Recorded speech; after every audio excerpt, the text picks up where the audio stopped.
Olá, pessoal, sejam muito bem-vindos a essa live extraordinária de surpresa. Eu estava na praia, depois na piscina, parei tudo que eu estava fazendo para estar aqui com vocês, porque nós estamos vivendo a história acontecer. Se você está assistindo pelo YouTube, clica no joinha, etc, etc, vocês sabem qual é a rotina. Se você não acompanhou o caso dos Twitter Files Brasil, eu vou resumir aqui para você. Nesta semana, os jornalistas Michael Schellenberger, um jornalista americano, e o David Aga, porque figurinha carimbada, estava sempre aqui no Paulo Figueiredo Show conosco, um brilhante jornalista investigativo, publicaram os arquivos do Twitter, as comunicações internas do Twitter, que foram entregues pelo Elon Musk, mostrando o grau da escalada da ditadura do Alexandre de Moraes em relação ao Twitter. Mas nós vimos riquezas de detalhes, vimos alguns absurdos, né?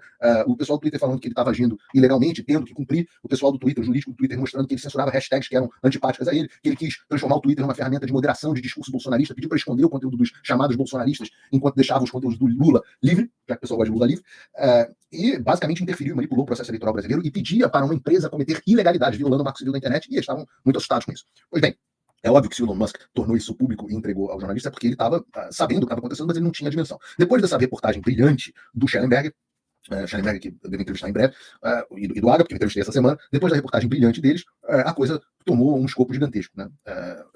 Assim, o número de pessoas que começaram a falar sobre o Brasil ser uma ditadura cresceu de forma gigantesca. Até que o Elon Musk, agora não me lembro se foi ontem, se foi hoje de manhã, porque as coisas aconteceram muito depressa, publicou uma resposta ao Alexandre de Moraes, um desafio ao Alexandre de Moraes, uma peitada no Alexandre de Moraes, dizendo: por que tanta censura no Brasil? Por que você está censurando tanto o Brasil?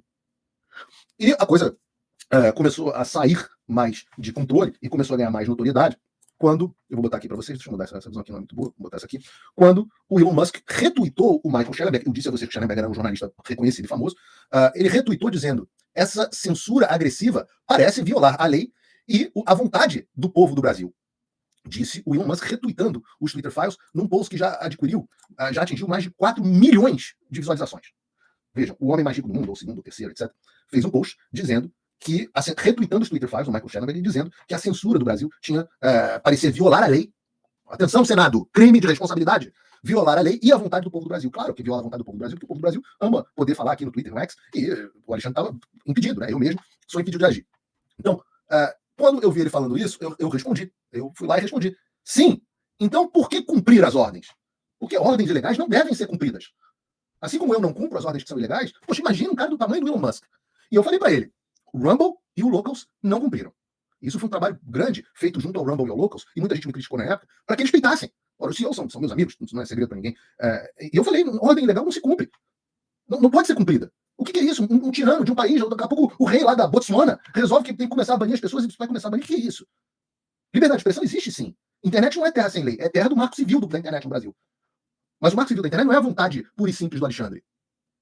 Só que o Rumble e o Locals, por maior que seja o Rumble hoje, uma empresa de $1 bilhão, e o Locals também, uma empresa subsidiária do Rumble grande, por maior que sejam, eles não são o X. Eles não são o Twitter, né? O X. Não tem comparação. É muita diferença de proporção. As grandes redes do mundo são o X, o Instagram, Facebook, né, a Meta, e o YouTube do Google. O Rumble e o Locals ainda não tem essa dimensão. E o TikTok dos chineses, né? Então, o que eu disse ao Elon Musk foi: você é poderoso o suficiente para fazer a diferença. Então, é o que eu digo a interlocutores e amigos em comum.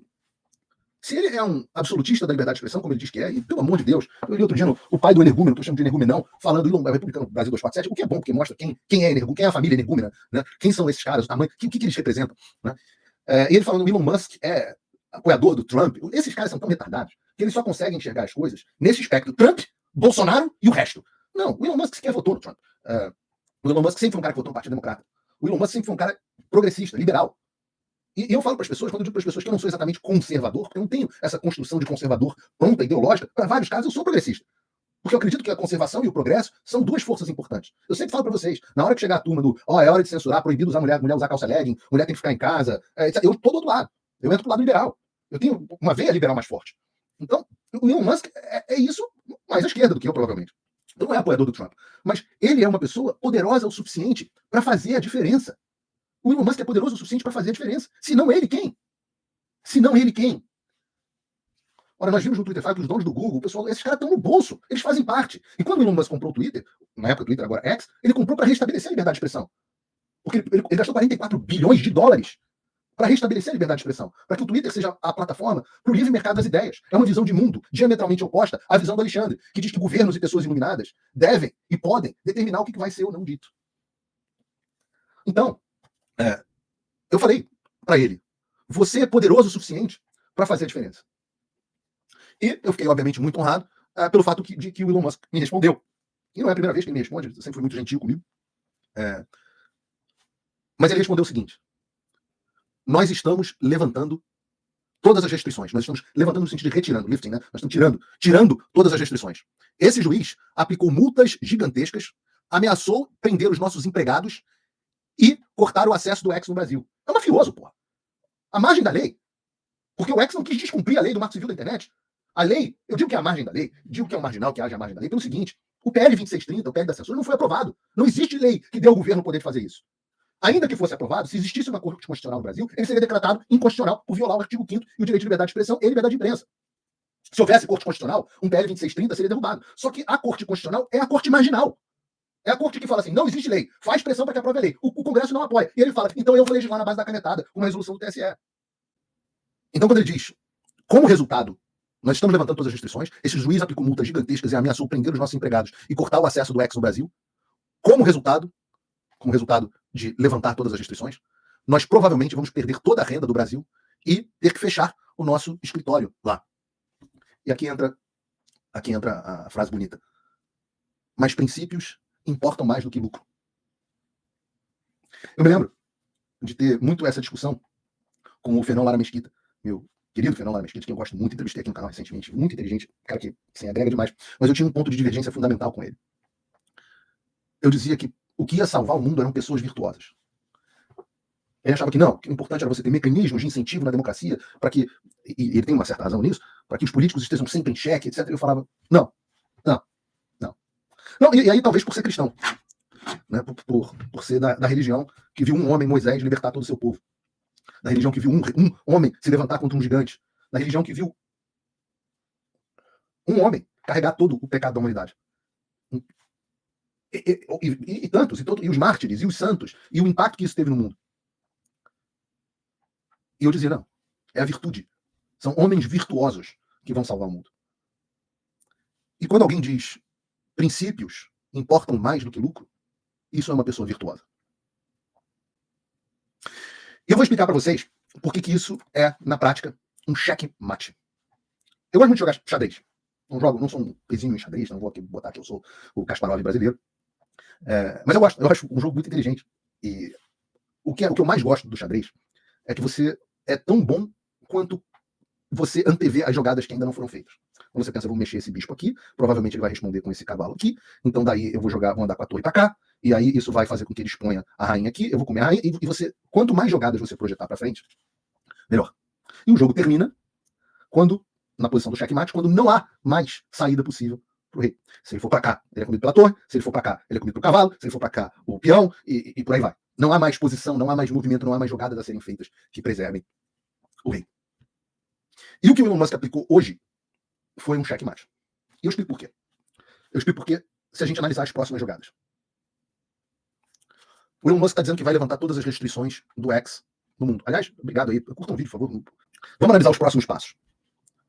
O Elon Musk retira as restrições do X no Brasil. Não sei se já retirou. Não sei como vai ser feita essa retirada. Só como acabou de acontecer. Das duas, uma. O Alexandre só tem dois movimentos que ele pode fazer. Vou começar com o menos provável. Movimento 1. O Alexandre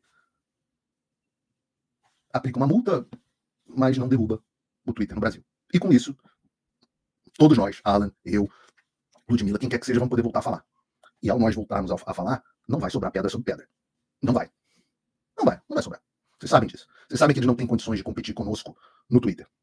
E mais, a direita vai fazer barba, cabelo e bigode, como teria feito nas eleições municipais, como teria feito nas eleições federais. Então, é improvável que o Alexandre não tome o segundo rumo. Qual é o segundo rumo? O segundo rumo é: ele vai fechar o Twitter no Brasil. No primeiro rumo, ele está completamente desmoralizado. E não há nada pior do que um ditador desmoralizado. Se ele não derruba o Twitter no Brasil agora que ele foi peitado, acabou pra ele. Não vai mais nada. O xerifão é machão com o coitado Paulo Figueiredo, mas é tchutchuca com o Elon Musk. Não há caminho para essa desmoralização. Ele tem que partir para a segunda atitude. A segunda atitude é bloquear o X, o Twitter X, no Brasil. como ele ameaçou fazer. Isso é importante. Essa coisa de ameaçar e não cumprir ameaça, o Bolsonaro gosta de fazer isso. Mas eu duvido que o Alexandre faça. Eu duvido. Eu acho que o Alexandre, se você perguntar, Paulo Figueiredo, o que você acha? Meu palpite. Posso estar enganado. E eu tenho a humildade de entender que as coisas são peças em movimento. Mas, olhando o tabuleiro de xadrez, neste momento, o que eu enxergo é o Alexandre de Moraes vai derrubar o X no Brasil. Ele vai dobrar a aposta. É o que eu acho. Ditadores não gostam de ser contrariados. E se o X fizer isso, o X hoje tem vídeo, o X hoje tem post, o X vai se tornar a rede mais proeminente no Brasil e não é isso que o Alexandre quer. Poxa, Paulo, mas a direita, pelo menos, tinha alguma coisa no X para falar, pô, tinha algum caminho, e agora, se a gente ficar sem o X, as outras redes, o Instagram agora tirou conteúdo de política, pô, no final das contas vai ser pior. Eu falo assim, talvez pareça pior em termos táticos de momento, mas em termos estratégicos não é. E as pessoas diziam, eu não sabia que estava tendo...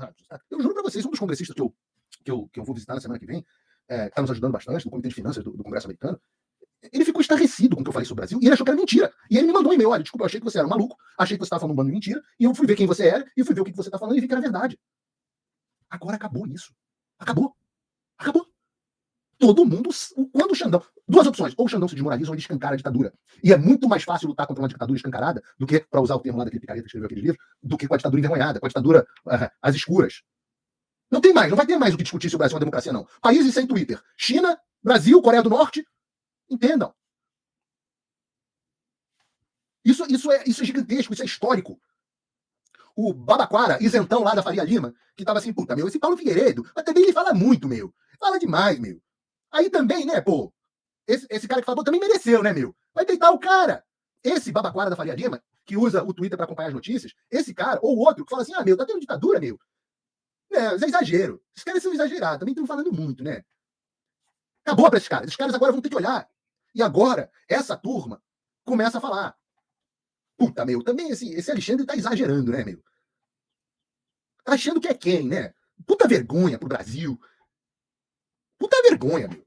Esse cara que tava desconectado, esse cara vai ter que aterrissar na realidade. Esse cara vai... Tá tomando... Porra, caraca, caiu o Twitter no Brasil. Que isso, meu? Caiu. Puta, mas o que rolou?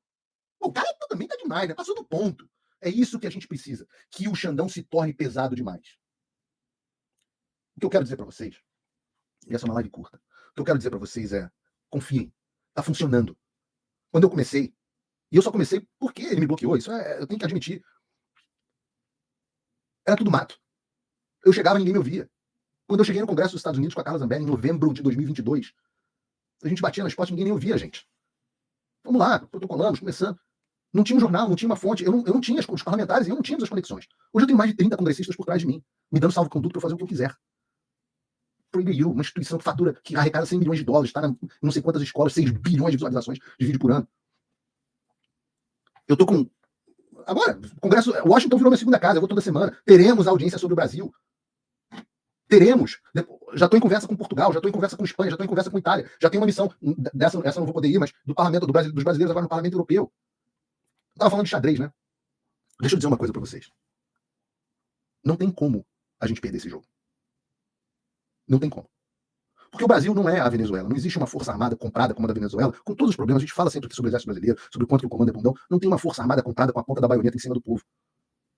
O Brasil tem uma elite intelectual, financeira, etc., que a Venezuela não tem. Então o caminho é sempre... Por que eu digo que não tem como a gente perder? Porque é sempre a dobrada de apostas. Quando eu falo que eles só vão me parar com um tiro na nuca, muita gente fica chateada. A minha família, cara, tem um amigo que me deu um negócio à prova de balas, que eu uso de vez em quando. Preocupado, cara, comprou e mandou entregar na minha casa. Quando eu falo isso, é porque eu sei aonde isso termina. A única forma de você garantir é essa. A ditadura é essa, é através da força extrema. Não tem outro caminho. Então você vai numa série de apostas dobradas. O sujeito fala assim, desmonetiza o canal dele. Não, mas agora o outro tá falando. Não, desmonetiza o dele também. Não, o outro. Não, e ele continua, os caras que foram desmonetizados continuam falando. Agora estão ganhando dinheiro não sei aonde. Não, bloqueia a rede deles. Não, bloqueou a rede, mas ele abriu outra. Não, bloqueia a outra. Não, mas pô, as redes não estão conseguindo. Não, então bane. Então fecha todo mundo. O cara entra num estado de parafuso mental. E o Alexandre perdeu a mão, pô. Eu sei, por que eu sei que ele ia perder a mão? Porque todo tirano entra numa egotrip narcisista, principalmente se for psicopata, entra numa egotrip narcisista e nada para ele. Ele acha que ele é imparável, ele acha que virou o próprio Deus. Isso é o fim de todos. Porque sempre tem um peixe maior do que você. O Alexandre pode muito, mas ele não pode tudo. Eu, por outro lado, eu não tenho mais como perder. Não tenho mais. Porque, por um motivo muito simples. Eu tenho os fatos do meu lado inequívocos. E o Alexandre se complica a cada dia. Quão mais fácil vocês acham que é agora eu explicar a ditadura? Vocês acham que quantas assinaturas vai ter o projeto de lei no Congresso criando sanções contra o Brasil? Quantos? Quantos? E vocês acham que o que o sistema vai olhar e vai falar, porra, a gente vai perder investimento, porra, tá pegando mal no exterior, pô, audiência em Portugal, audiência nos Estados Unidos, audiência, vamos fazer uma foda também no Congresso foda, pô, audiência tudo, toda hora, o mundo inteiro tá falando desse troço. Não tem como perder, gente. E eu vou dizer um negócio que é uma coisa até complicada pro Alexandre. Difamar é muito fácil. Eu sei que eu já fui muito alvo de difamação. Difamação cola. Difamação baseada na verdade é imbatível. É imbatível. Claro, vão ser anos depois para reconstruir a imagem do Brasil no exterior. Mas a gente vai conseguir. A gente vai conseguir. Eu prometo a vocês, eu não vou parar, eu só estou começando. Se vocês acham que viram grandes coisas acontecerem até agora, eu estou só começando. Eu sou jovem, Deus me deu uma boa eloquência, Deus me deu uma boa educação, Deus me deu um bom domínio do inglês. Eu estou só começando. Agora, é impossível ganhar a guerra sozinho. Este é um momento onde os nossos deputados e senadores precisam agir. CPI do abuso de autoridade precisa acontecer. Arthur Lira, a hora é essa. A hora é essa, não tem mais como segurar. Pacheco. Tá pegando mal, Pacheco. Você vai... Rodrigo Pacheco, você não é um homem de muita espinha dorsal. Mas você vai deixar o Brasil ficar sem rede social pelos caprichos de um tirano? Rodrigo Pacheco, você vai submeter a isso? Você vai submeter o Brasil a isso? Senadores, senador Jair Marinho, líder da oposição, senadores, vocês precisam encontrar o Rodrigo Pacheco agora. Para que ele haja. Rodrigo Pacheco vai ficar do lado do Alexandre, provavelmente. Vocês têm que pressioná-lo. Deputados e senadores, vocês têm que agir. Agora, o que nós precisamos pensar e saber é que o checkmate não é que a partir de amanhã, pô, o Brasil virou normal, acabou, o Xandão caiu. Não. O checkmate é porque ele só tem dois movimentos. E os dois movimentos são a perda do jogo para ele. Ou ele deixa o Twitter e se desmoraliza, ou ele retira o Twitter e escancara a ditadura.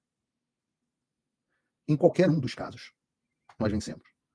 Eu garanto a vocês, a ditadura escancarada será derrubada. Não por violência, etc. Não, ela cai pelo próprio sistema. E o que eu quero? Paulo, você quer o Brasil das mil maravilhas? Não. Eu só quero que o Brasil volte à normalidade dos últimos anos. Do ponto de vista de liberdade de expressão e direitos humanos. Essa é a minha missão. E eu não vou parar. Não vou parar enquanto a liberdade de expressão não for restabelecida no Brasil nos termos que o Flávio Dino diz que isso é uma falcatrua. Ele diz que não existe, acabou. Não. Nós vamos restabelecer a liberdade de expressão no Brasil. Você vai poder manifestar suas opiniões sem medo de compartilhar uma hashtag e um tirano pedir os seus dados pro Twitter. Você vai poder compartilhar um post e o seu post vai ter o mesmo alcance de um post de um esquerdista, porque é o livre mercado de ideias. Você vai poder falar o que quer, xingar o político que quiser, sem medo de receber a Polícia Federal na sua casa. Esse é o Brasil com que eu sonho. Não pensem aqui que eu estou lutando para a volta de Bolsonaro. Não tem nada a ver com isso. Gostaria muito que o Bolsonaro tivesse sido eleito. Gostaria muito que ele, ainda prefiro o Eduardo, fosse eleito presidente. Mas qualquer coisa passa pelo restabelecimento da liberdade de expressão. E é para isso que eu vou lutar.